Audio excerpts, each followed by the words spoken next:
ईशा, देखिए कैबिनेट की बैठक होनी है जिसमें कई अहम प्रस्ताव पर मुहर लग सकती है, कई अहम मुद्दों पर चर्चा भी होनी है। हम आपसे जानना चाहेंगे कि ऐसे कौन कौन से अहम मुद्दे हैं जिन पर चर्चा होगी और कौन कौन से ऐसे महत्वपूर्ण प्रस्ताव जिन पर मुहर लगने की उम्मीद।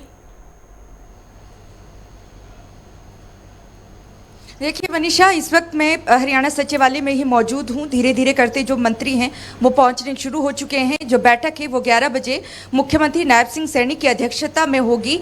और इससे पहले अगर बैठक की बात करें तो 5 तारीख को भी मुख्यमंत्री नायब सिंह सैनी की अध्यक्षता में कैबिनेट की बैठक हो चुकी है। उसमें किसानों से लेकर अग्निवीर तक के कई अहम फैसले, उस पर मुहर कैबिनेट ने लगाई थी। और आज एक बार फिर से ये बैठक होने जा रही है।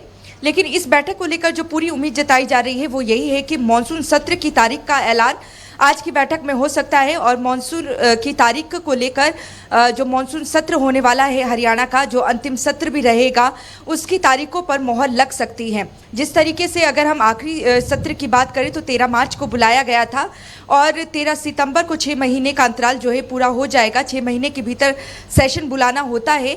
लेकिन क्योंकि हरियाणा में इस साल विधानसभा चुनाव है तो ये भी पूरी उम्मीदें हैं कि 15 सितंबर के बाद कभी भी आचार संहिता हरियाणा में लग सकती है।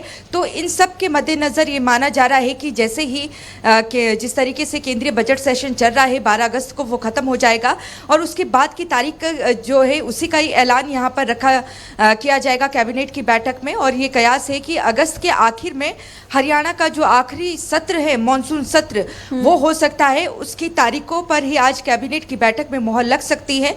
इसके अलावा बीते कल देखिए तीज महोत्सव रहा था और राज्य स्तरीय जो कार्यक्रम है वो जींद में आयोजित किया गया था।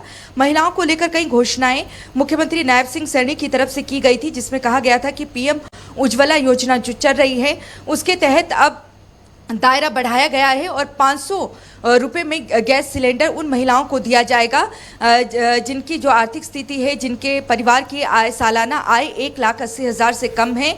और इसके अलावा उनके बच्चों की जो पढ़ाई है वो 12वीं तक मुफ्त में दी जाएगी।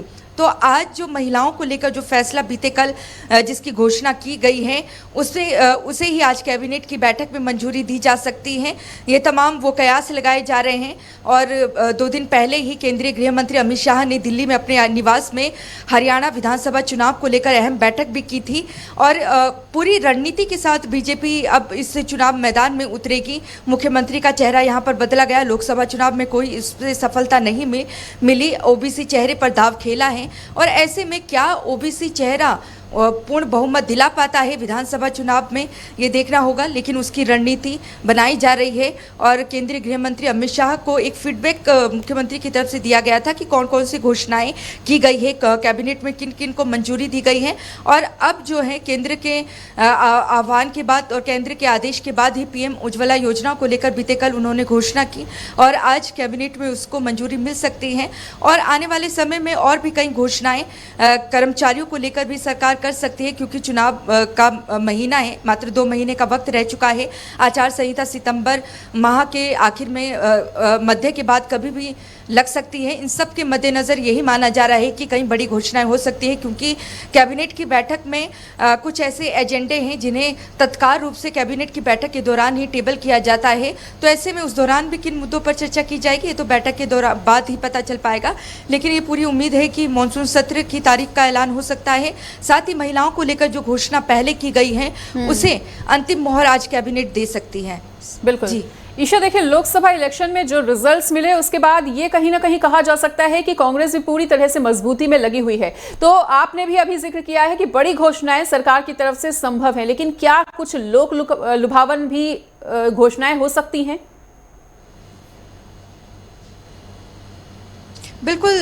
देखिए मनीषा, लोक लुभावनी घोषणाएं होगी और वो तमाम घोषणाएं होगी जिनका सीधा फायदा आने वाले चुनाव में हो सके। क्योंकि अक्सर ताकि आप चाहे पहले चुनाव अन्य राज्यों के चुनाव में भी अगर नज़र डालेंगी तो कहीं जहां भी चुनाव होते हैं चुनाव से पहले सरकारें इस तरीके की घोषणाएं करती हैं ताकि चुनाव में उसका फ़ायदा हो सके। और जो पहली भी लंबित योजनाएं हैं उन्हें भी किस तरीके से अमली जामा पहनाया जाए और साथ ही कौन सी ऐसी बड़ी घोषणाएं की जाए जिससे जो वोटर्स हैं उन्हें साथ सके, इसकी कोशिश की जाएगी। और कैबिनेट की बैठक में भी उसे अंतिम रूप दिया जाएगा। जाएगा, ताकि जो जनता है उन्हें आश्वस्त किया जा सके कि जो सरकार घोषणाएं भी कर रही हैं उन्हें कैबिनेट में लाया जा चुका है और उन्हें जल्द ही पूरा भी किया जाएगा। तो पूरी नज़र है कि चुनाव के मद्देनज़र कई घोषणाएं सरकार कर सकती है और यही वजह है कि कोई बड़ी घोषणा होनी है तभी 5 तारीख को बैठक बुलाई गई थी, उसके तुरंत 3 दिन बाद दोबारा ये बैठक की जा रही है। उम्मीद पूरी है कि कोई बड़ी घोषणा होगी तो ही सरकार की तरफ से हफ्ते के भीतर ये 2 बड़ी बैठकें यहाँ पर की जा रही हैं। जी ठीक है ईश्वर, तो तमाम जानकारी को साझा करने के लिए आपका बहुत बहुत शुक्रिया। तो